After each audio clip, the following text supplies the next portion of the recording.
Go. So other things you could look for to make your current situation okay is some activities in the foster care community. Have you ever heard about any of those? I don't want to do any of that. Okay. It's up to you if you want to do them. No, I just definitely don't want to be a foster kid, and I just don't. I've not done that for so long. I can understand that. Being in the foster care system for so long can feel like there's no way out. And a lot of youth that I've seen that come through here that have been foster kids talk about that, and they explain how they feel and how you've explained how you felt feeling the home, how you're sick of it, the constant moving. Those are all normal feelings to have. And I'm glad you're very well at expressing those feelings to me. Do you think the judge understands that? He would understand that. I mean, he probably would not be the first foster kid to go in front of Do you him. know him? No, there are lots and lots of judges in Well, Maine. the one that is in this court is Judge Mitchell. I do And not. that's who Cassie had. You might not have the same judge, unfortunately, but they're all very well. They're not a judge for any old reason.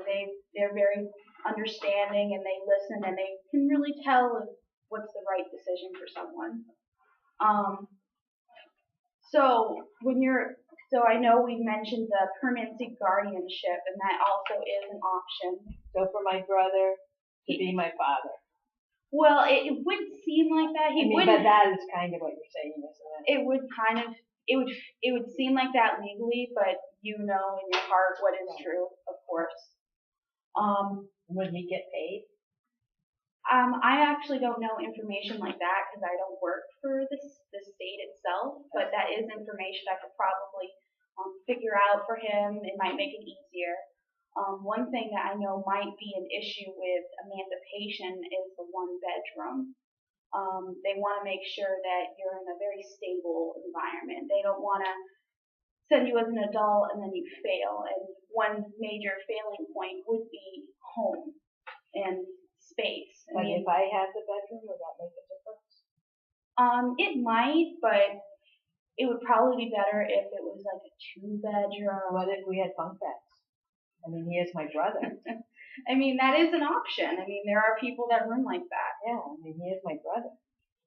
He's not my father, so no, it wouldn't be like being bunk beds with my father. No, it would not be like bunk beds. And Cassie doesn't live there. Well, that's good. She says she worked too hard getting her own place to give it up. That's understandable. Being emancipated is a lot of hard work. You need to prove you have a job. You need to prove that you're stable in college, in high school. You need to prove that everything would be able to stay in place, and also have a second plan if something doesn't work out. Like if you have a falling out with your brother, a secondary plan on where you would go. Do you have one of those? We won't have a falling out. Well, just say you have a big old fight about, I don't know, the cleanliness of the house. That happens when people live together. And you had to cool off for a few days somewhere else. Like you just needed a few days to I think I could go stay with Cassie. Okay. I'll talk to her about that. Okay. And I know you mentioned that you know you want to go to college. You want to go to Georgia Tech, right? Yep. Now, do you know about the programs they have for youth in care to make sure you get a free ride in care? And it's only available if you are not emancipated? Well, I kind of was, no. No. And I was kind of thinking I would just get academic scholarships. You still would have loans, though. I mean, loans are very expensive. I mean, so the state of Maine would pay for me to go to Georgia Tech? They would pay a stipend. I believe, if I remember correctly from my other youth, they will pay $5,000 a year towards your bills, and they also will pay for your books, your own home, your clothes, your food. They give you everything to live on your own independently, but you're in control of everything. Actually, in my workbook over here, I have some stuff about the program because you're not the first kid that's ever come to me about this stuff, especially since I work with seniors. Count if I Like with my brother and that other thing that you talked about? It where would. he would be my guardian or something? Yes, because he would be your So guardian. I could still get, The free ride.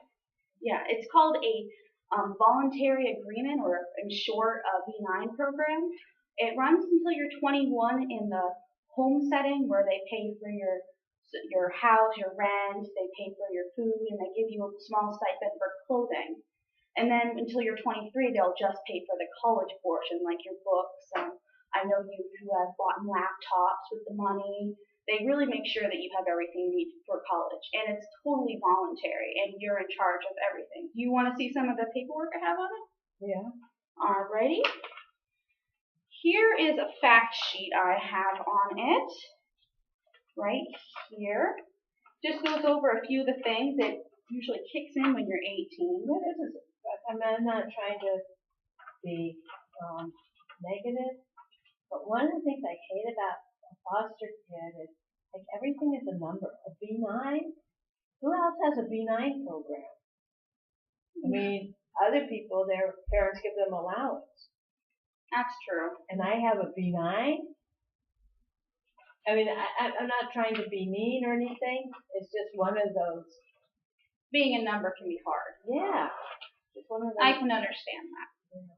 Think of it as the name of the scholarship. I mean, some scholarships have weird names, like Crazy Thinker Awards for people who write stories and write fantasy stories, and they send them in and they do that, and there's tons of those. Think of this as another weird scholarship. So I actually have a copy right here. What it is the youth who turn 18 years old while in the foster care system may sign a voluntary extended support. It's only called V9, just so that's a lot to say. So it's not technically called that. And it is agreement with the department that to the age of 21, and then after you do the 23 part, you will reside in Maine temporarily or in another state as part of the V9 agreement. So I don't have to stay in Maine. You would not have to stay in Maine. You would have to have regular monthly visits, though, with you, like talking to your caseworker, like on Skype. But I don't have to come back to Maine every month. No. Georgia and Maine are No, I know pretty some far of the apart. kids I've sent out senior years that have been foster youth. They've gone all the way to Arizona, and they just Skype back and forth with their caseworker month to month. I don't really like my caseworker that much. Have you ever thought about trying to get a different caseworker, the process for that? You know what? I just have tried to not make any waves. I mean, it's important not to make any waves. Yeah, You don't want to cause too much. Yeah, I don't want to. But if you're unhappy with someone, they might not be the correct fit for you.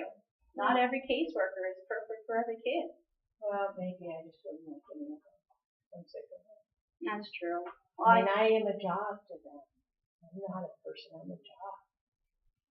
I can understand that feeling. But they do it not because of the paycheck. They do it because they care about kids. I do want to point that out. Yeah. They wouldn't be in this field if they wanted the paycheck. They really do care. You always have to remember that. It might seem like that at times, but they are there to help. Just like I'm here to help. Yeah. So in the program, there's a lot of different ways you can actually even be in the program. Say if you're a youth who doesn't want to go to college. I do, so it doesn't. Yes. But it covers different aspects. It covers tech schools, it covers college, it covers certifications, it covers all of that. I don't want to go to a tech school. I want to go to a real college. That's good. Rural college is really good. It'll be good once you're graduated trying to get a job in the real world. One fact I would like to point out in the V9 that I know a lot of kids always wonder is, in the rights you have in the V9, is the department can't limit whoever you see. Once you're 18, you are an adult. You make all the decisions. They have to go to you for information. Say if they want to talk to a therapist, or I don't know if you have one. No. Okay. So if they wanted to talk to someone like your doctor, you have a regular doctor, right? Yeah. They want to talk to them, you have to give them permission on what to talk about and what they can tell them. Just like in college, they always have to ask your permission to talk to the college and what information.